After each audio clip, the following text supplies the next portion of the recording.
Bonjour à tous. Alors aujourd'hui, on se retrouve pour une recette de lasagne poulet tomate.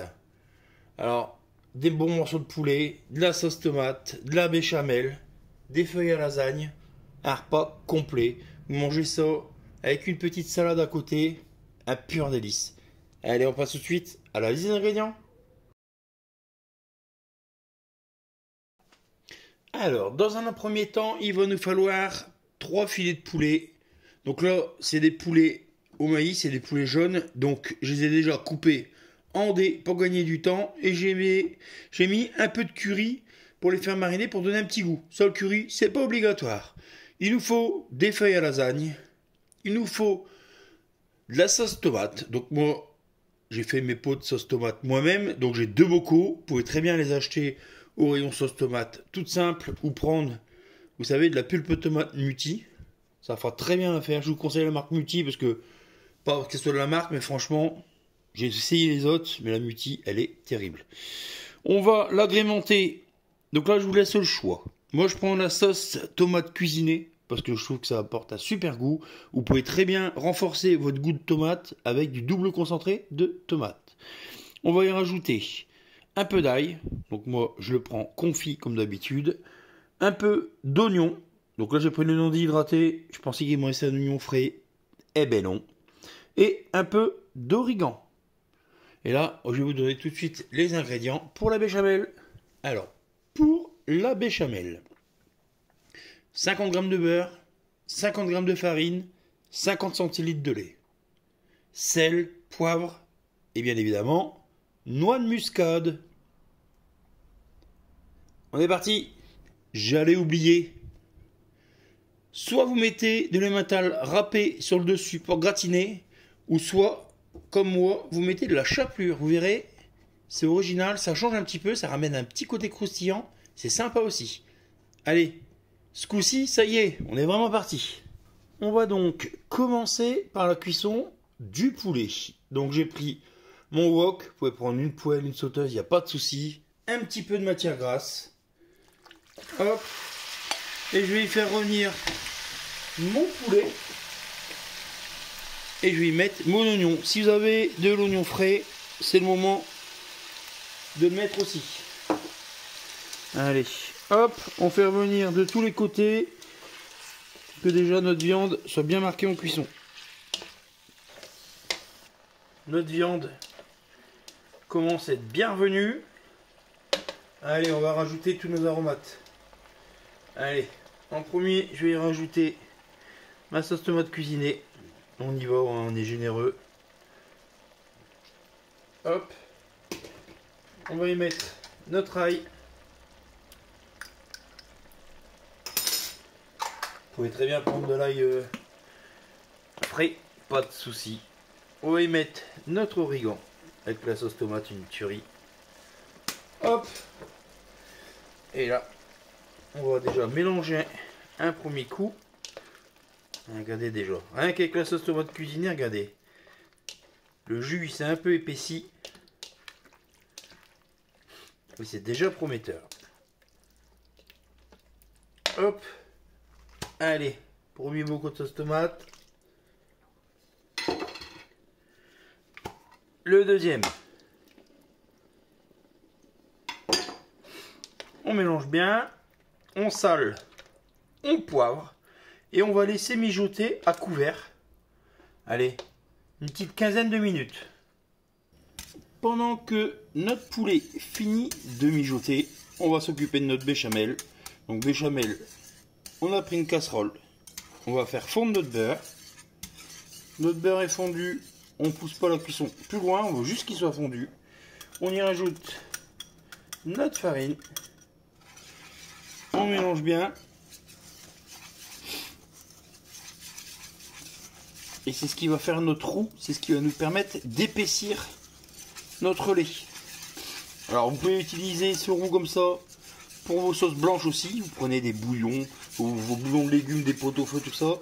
C'est ce qui va vous permettre d'épaissir vos sauces. Après vous pouvez le doser un petit peu moins, ça permet d'avoir, au lieu d'avoir de béchamel, d'avoir vraiment des sauces semi-liquides.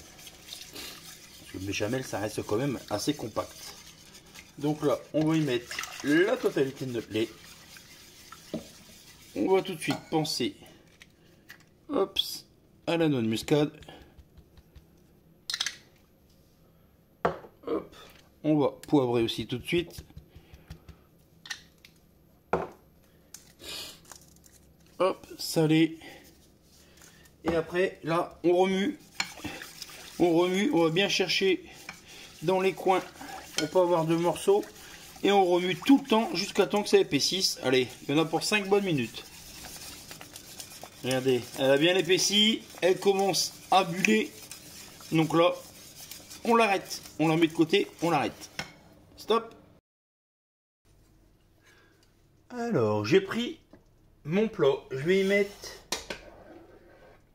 un fond de sauce tomate. Hop, sans la viande. Alors pourquoi?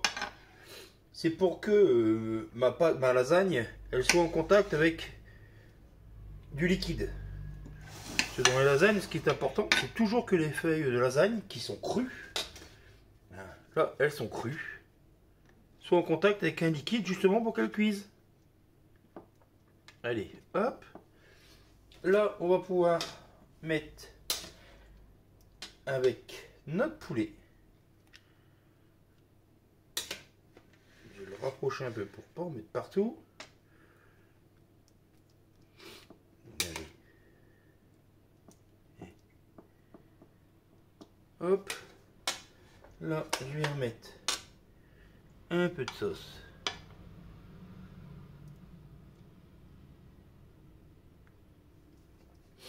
Et on va faire comme ça par petites couches. Donc, hop. Il y en a qui vont mettre un peu de béchamel entre deux. Moi, je préfère la mettre au fond, enfin vraiment en haut, au dernier étage. Hein. Ça, c'est chacun fait comme il veut. Hop. Donc, on répartit un petit peu la viande. Et après, on complète avec un peu de jus. C'est pour ça qu'il ne faut pas aller trop loin en cuisson. Il faut vraiment garder du jus. Parce que c'est super gourmand, c'est super bon, mais ça permet surtout de cuire nos pâtes. Regardez. Ça commence à prendre forme, ça va être super sympa. Après, moi je connais, donc je sais ce que ça va donner. Je vais vous dire que je ne vais pas être déçu. Avec de la bonne sauce tomate maison. Hop.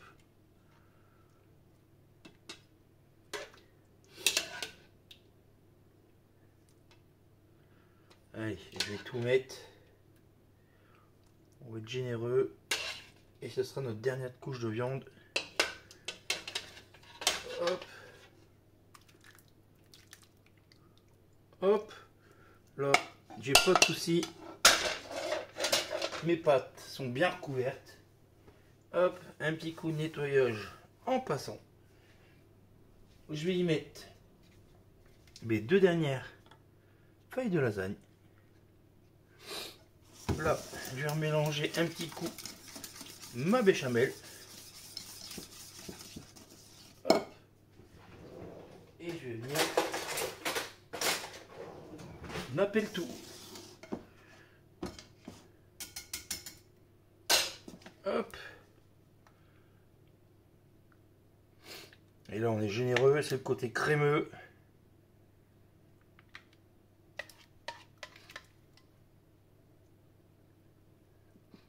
Alors, il n'y a rien qui vous empêche aussi de rajouter, je l'ai déjà fait, et franchement, c'est super bon aussi. Quand vous faites cuire votre poulet, vous rajoutez des dés de courgettes, vous les faites cuire en même temps. C'est pas mal non plus, franchement. C'est super intéressant. Donc là, on va hop, lisser un peu pour aller dans les coins.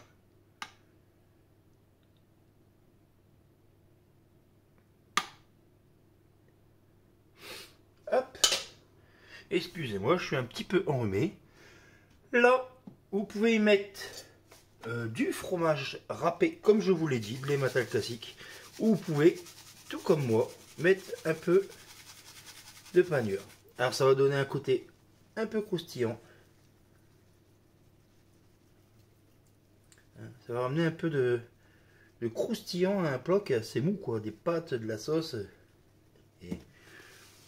Et après, on met ça au four. Allez, je vais le mettre une trentaine de minutes, hein, que ça gratine sur le dessus. Et voilà le résultat, 30 minutes après. Regardez, on a le côté super croustillant, hein, grâce à la panure, à la chapelure. Hein. On a le côté crémeux qui va être en dessous avec la béchamel et le côté gourmand avec la sauce tomate et le poulet. Hein, nos petites pâtes en dessous et ça va être un délice. Allez, il n'y a plus qu'à passer à table, hein, passer en mode dégustation comme je le dis souvent. Et je vous invite à me retrouver bientôt pour plein de nouvelles recettes. À bientôt, bisous bisous.